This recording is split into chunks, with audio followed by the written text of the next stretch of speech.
Okay, improper integrals. What makes an integral improper is when either one of the limits or both limits are infinity, or we integrate across a zero in the denominator.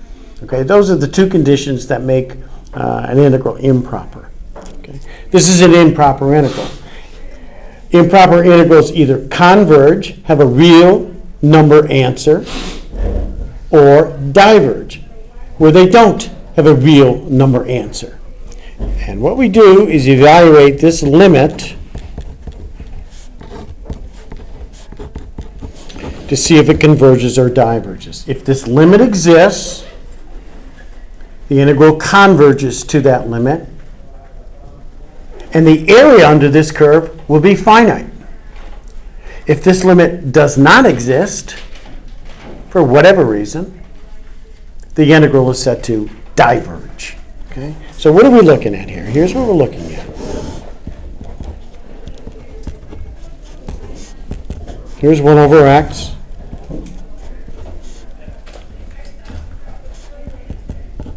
We're going from 1 to infinity here. We're finding the area under that curve. Now that curve obviously has infinite perimeter. But that does not necessarily imply that the area is infinite. Okay? Believe it or not, things can have infinite perimeters with finite areas. It's kind of strange, kind of counterintuitive it seems to me, but that's indeed the case. Let's evaluate this limit and see if this integral converges. We'll take limit as b goes to infinity. The integral of 1 over x is natural log x from 1 to b. Take the limit as b goes to infinity. Natural log of b minus the natural log of 1. The natural log of 1 is 0. We end up with this limit as b goes to infinity of the natural log of b. And that limit is infinite. Okay? This integral diverges because the limit does not exist. It goes to infinity. The area under this curve, as you would suspect, goes to infinity. After all, the perimeter is infinite. Okay? So you would think that the area is also infinite. Let's do a second one. Okay, is everybody okay with this one? Everybody okay? Any questions on that one? Okay. Let's do another one. Slightly different. Just a little tiny bit different. Let's do this improper integral. 1 over x squared.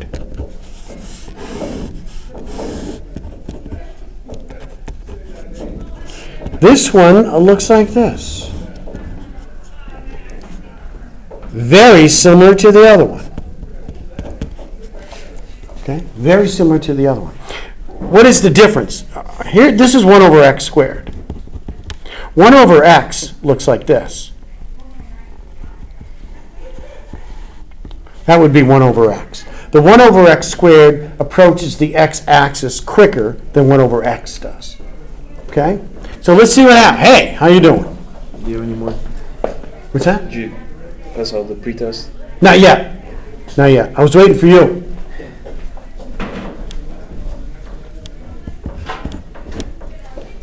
Vitaly said we couldn't do anything until you got here, so I haven't done anything yet. Okay. All right. Here's what we're going to do then. We're going to find the area under this curve. And again, we've got an infinite perimeter because b is going to go to infinity. Let's find the area. Okay? Take the limit. B goes to infinity. 1 to b. 1 over x squared. Take the limit. B goes to infinity. Okay? That's x to the negative second. Integrate it. Add 1 and divide. Okay? Do the integral. I'm going to rewrite it.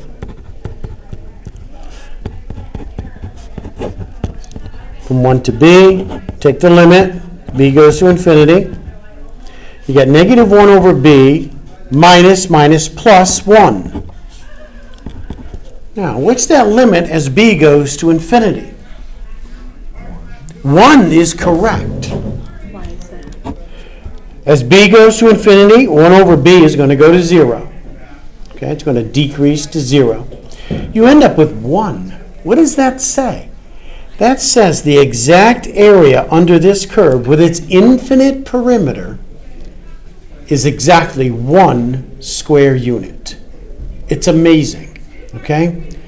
It's that very fact that the Greeks could not grasp in dealing with infinite series. It's what led to Zeno's paradoxes, okay?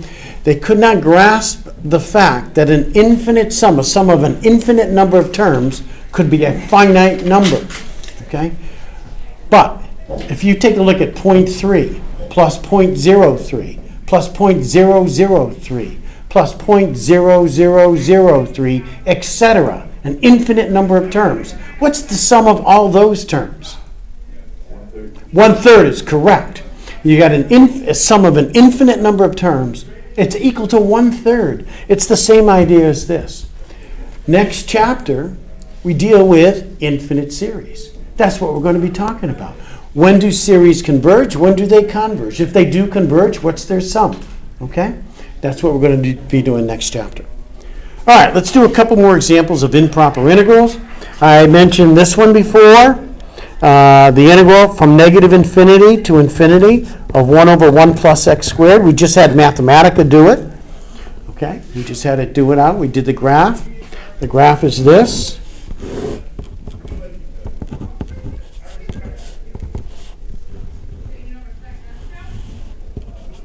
Okay, we're finding the area under this curve.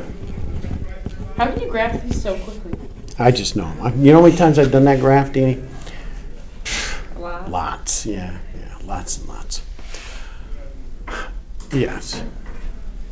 Wait, it was pi, right? Yeah, let's do it. How do we get pi out of this? What the heck happens here? Well, here's what happens. What's the integral of 1 over 1 plus x squared? Here we have a going to negative infinity, b going to infinity. What's the integral of 1 over 1 plus x squared?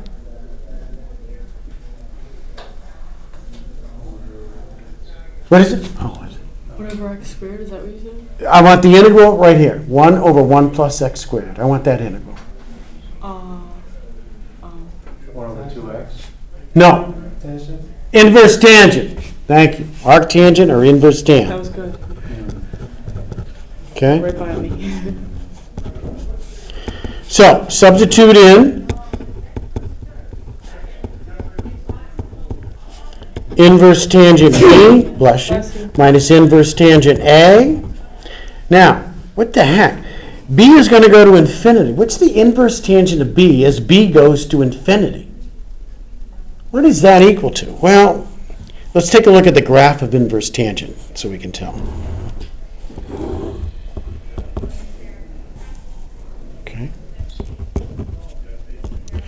Okay. Graph of inverse tangent. How do you find the graph of inverse tangent? Here's the graph of tangent. And tangent has vertical asymptotes at pi over 2 and negative pi over 2.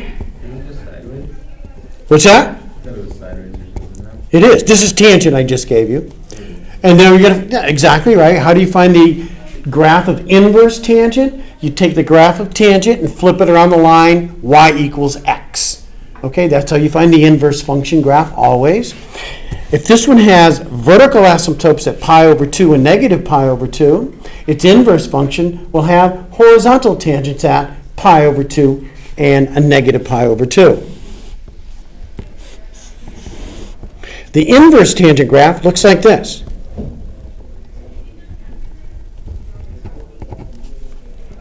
Okay, this is inverse tangent right here. So what's the limit of inverse tangent B as B goes to infinity? As B goes to infinity, as this goes to infinity, where's the inverse tangent going? It's heading towards what?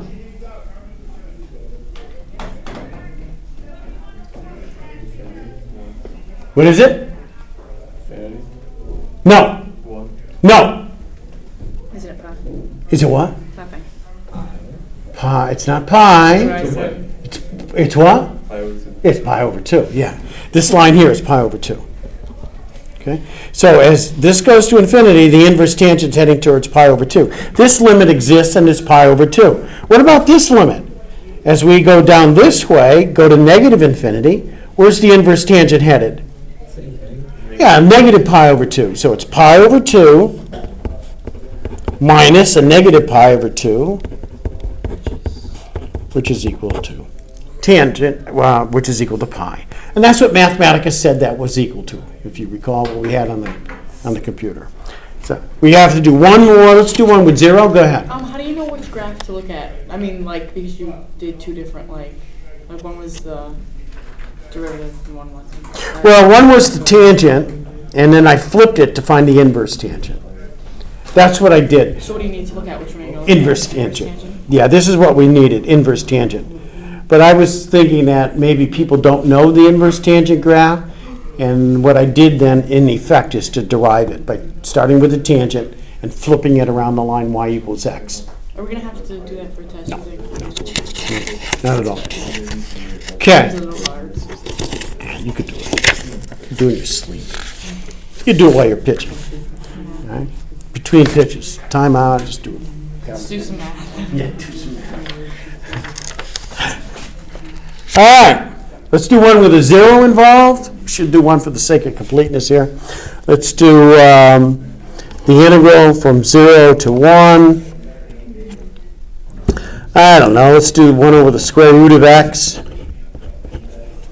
Okay, let's take a look at this. Why is this an improper integral? Because of the division by 0. Okay.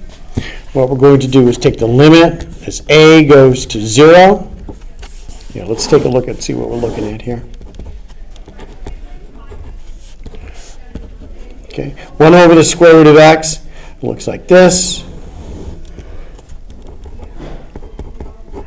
Okay, looks like the other one as far as that goes. But now we're doing this area. Okay, what we're doing is we're going to have a here. Here's a, and we're going to have a approach 0. Can you put the thumbs still there? Yeah. Thank you. You're welcome. Okay, here's a.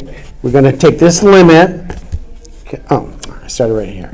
As a goes to 0 to 1, 1 over the square root of x, x to the negative 1/2 dx. And this a is approaching 0 from the right, so I'm going to put a plus here. Okay, a is going to 0 this way. Okay, is everybody okay? Okay, let's do it. Integrate it. Add 1/2, add 1 to get 1/2, divide by 1/2, multiply by 2, from a to 1. Okay, put in a 1, you get 2, minus, put in the a. What's the limit here as a goes to 0? Of 2 times a to the 1/2? You bet it is. A is going to go to 0. Square root's going to go to 0. That's equal to 2. This integral converges to 2. Okay? And that's it. It has a finite area. I should mention this. I don't know if you get this on homework or not. But if you have to do something like this, let me just mention this. Suppose you have this one. This is an improper integral. It may not look like an improper because it's certainly defined at 3 and defined at 1, but it's an improper integral because it's going across 2. Okay, it's going across 2, or it's a division by 0. What's this graph look like? Here's x equals 2. Vertical asymptote. Looks like this. We're finding the area from 1. And then we're finding the area from here to 3. Okay? Here's the thing. You got to be a little bit careful of this. When you look at this, you could say, well, the area is obviously 0. You get a negative here and you get a positive here, and they equal each other. They're on opposite sides of 0. One's negative, one's positive. But you can't do that. Okay, that's not the way to do it. What you have to do is do one of them, and if it doesn't exist, if that diverges, the whole thing diverges. Okay? You're not allowed to say infinity plus negative infinity is equal to 0. Infinity plus negative infinity, believe it or not, is an indeterminate form. Okay? It all depends which infinity is getting there first. Okay? And infinities don't work that way. All right? If you add infinity plus infinity, what do you get? Infinity. You know? You don't get two infinities, you get just an infinity. There's a transfinite arithmetic, it's called. There's a whole arithmetic of infinities. Not only that, how many infinities are there? How many infinities do you think there are? Infinite? Yes! There's an infinite number of infinities. All right? Different levels of infinity. All right? It's amazing stuff. But anyhow, what you do here is just do half of this. You just do this half. I'm going to do this part over here. I'm going to take the limit as a goes to 2. Okay? From the right, here's my a right in here. I'm going to have it approach 2 from the right. From a to 3, 1 over x minus 2. Okay? That's what you would do. Just half of it. If the integral exists, fine. It's going to converge. If it does not exist, which it won't, okay, it won't exist, it will diverge. Can you show why it won't exist? Yeah, let's do it. The integral 1 over x minus 2 is 1 over u du. That's a natural log.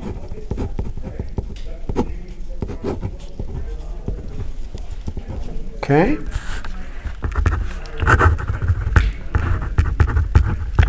Substitute in 3, you get the natural log of 3 minus 2. The natural log of 1 is 0. Minus the natural log of a minus 2 as a approaches 2 from the right. As a is approaching 2 from the right, what happens to this argument of natural log? Where is it going? It's going to 0. Very good. That's exactly what it's doing. What's the natural log of something going to 0? It is indeterminate. You're right. It's negative infinity. Okay? Natural log function here. You guys should know this graph anyways. Okay, this is a natural log function. As x goes to 0, the natural log is heading towards negative infinity. This is going to negative infinity. We're subtracting it, so this thing is going to infinity, which makes sense. In other words, it diverges. Okay? Since it goes to infinity. Okay? Everybody see that okay?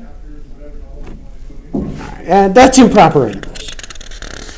And in the lab, you just have mathematically evaluate these things for you. And you don't have to do them yourself because Mathematica does them. Now, let me pass out the sample test. Yeah. And So excited. And then we're done for the week. Oh yeah.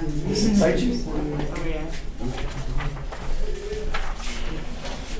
Ooh, copiers. Not the best. Things are falling apart. Oh, we need one. Wait, did I get Nick one? I don't know. Here's another one just in case. Can I get one for Adrian? You bet.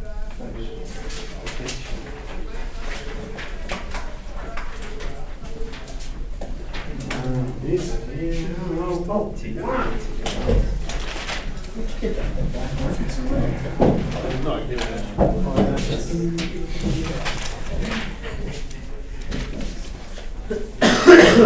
Okay, tell you what.